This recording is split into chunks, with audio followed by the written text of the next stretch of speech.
Hello, my name is Daniel, and I'm really privileged to be the Chief Exec of your local hospitals. I and the 5,000 other people who work in Epsom, St Helier and Sutton hospitals are passionate about wanting to deliver great care to every patient every day. We've come a long way in the last few years to improve our patient safety, to recruit more staff and to stabilise our finances. And now, in fact, a remarkable 92% of our patients say they would recommend the care and treatment we deliver to their friends and families.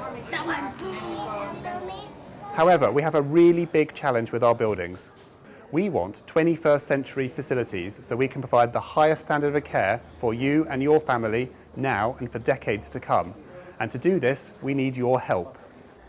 We really are at the very beginning of a process that will take very many years, which is why we've called this Epsom and St Helier 2020 to 2030. We genuinely want to hear your views because we in NHS have made no decisions. And it goes without saying that we fully intend to keep our commitment to keep both Epsom and St Helier hospitals providing services as they are now, whilst we do all this work with you on planning for the future.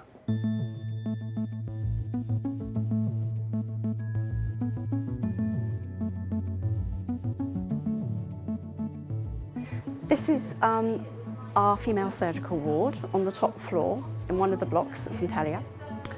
As you can see, the beds are very close together. Ladies are sitting side by side, which doesn't afford much privacy at all. There's no toilet facilities or ensuite bathroom here. They have to go out, down the corridor and round the corner to use the bathroom. And I think the main thing is that the risks to infection control are greater because the bed spaces are smaller. In a modern day purpose-built building, they would not be allowed to build this with the beds close together. So the windows have been replaced, but they are still very drafty, and when it rains, water will come through the ceiling, so we have to move the beds away from the walls. If a patient needs to go to operating theatre and they have to go on their bed, we can't fit the beds in some of the lifts, so we have to take the patient through one ward to the bigger lifts to get to them, which is not a good experience and is not good for infection control at all. Sometimes we have to take our patients outside to go to X-ray or for a CT or MRI scan, and sometimes if it's raining, we have a lot of problems with the water in the basement, so in some cases we have to use an ambulance to transport a patient from one end of the hospital round to the other. It's getting around the hospital. That's a big hindrance, like, you know, if there are puddles in the link tunnel, lifts breaking down, lifts are constantly in use, you know. What happens there? It hinders the porters, can't do their jobs, can't get the patients to where they need to go.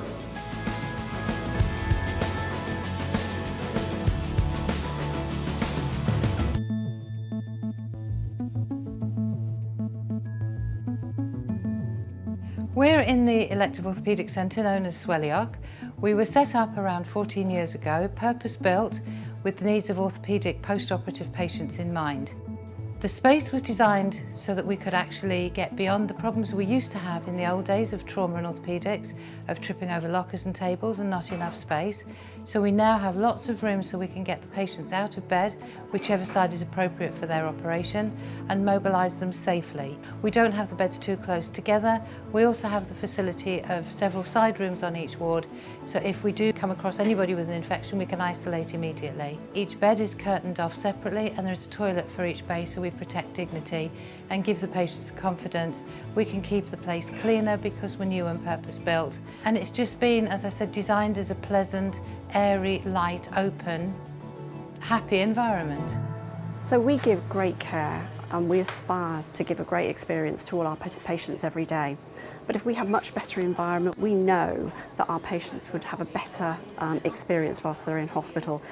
It would be much, much easier to nurse in a better environment. We'd be able to observe our patients much better, and we then would know that we were doing the best we possibly could in the best environment then.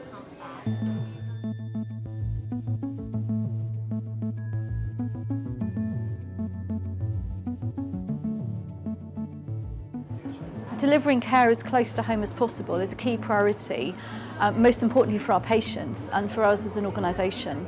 And actually we've made great strides to that effect with the development of Epsom Health and Care and working as part of a Sutton Vanguard project. He needs a bed lever, if we've got any, and he needs a mow brake for the toilet.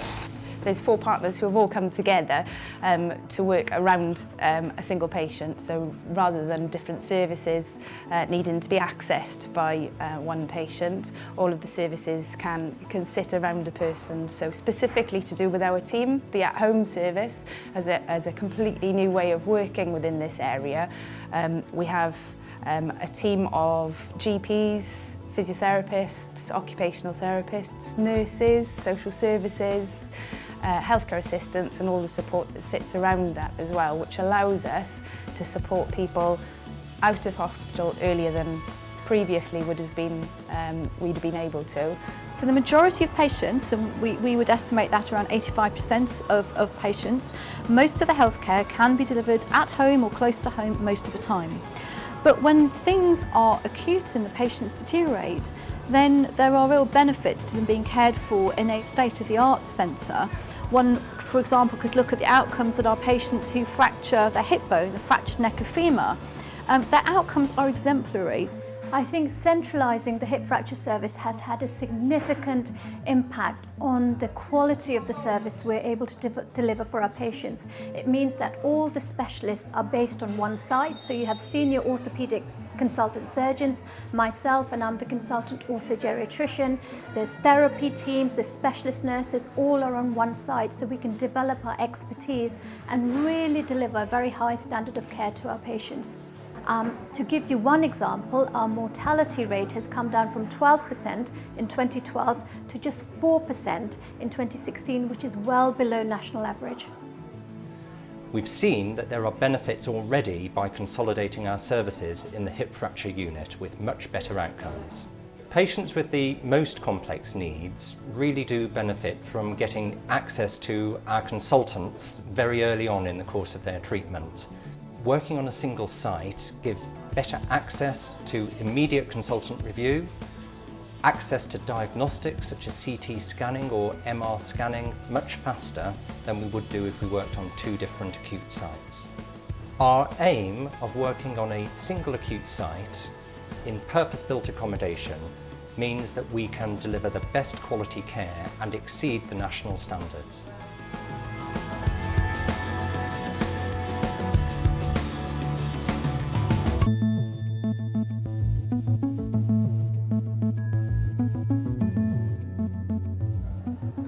Our initial review suggests that 3 scenarios should be considered for more detailed analysis. In each of these scenarios, 85% of our patients will still be cared for at Epsom and St Helier hospitals, and then there will be a specialist acute facility at one of our sites. St Helier. In the next few years, we will have repaired many of the buildings, and there is the potential to build a new acute block on land around the existing main building. Epsom. The existing buildings require the least investment to bring them up to the required standard. Sutton Hospital, co-located with the Royal Marsden.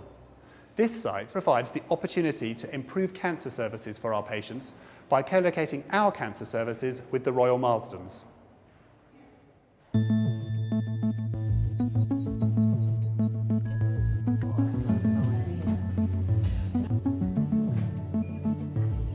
I hope that you've now seen how our buildings are not fit for delivering healthcare in the future. In fact, 43% of our buildings have deemed to be unsuitable. We've also shared with you why we think a new specialist acute facility on one of our sites would enable us to provide the highest standards of healthcare for you and your families in the decades to come. We know how passionate our local communities are about their local NHS, and we know that if we're going to secure the hundreds of millions of pounds of investment, we need your support. At this early stage of the process, we want to engage with as many people as possible to find out what you think. We genuinely want to hear your views, so please get involved.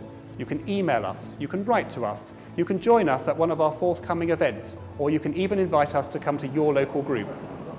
And just to reiterate, whilst we do all this work, we are committed to keeping Epsom and St Helier hospitals fully open. Thank you, and I look forward to hearing from you.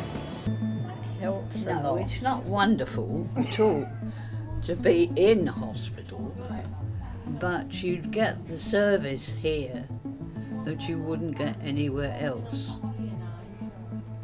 They're wonderful.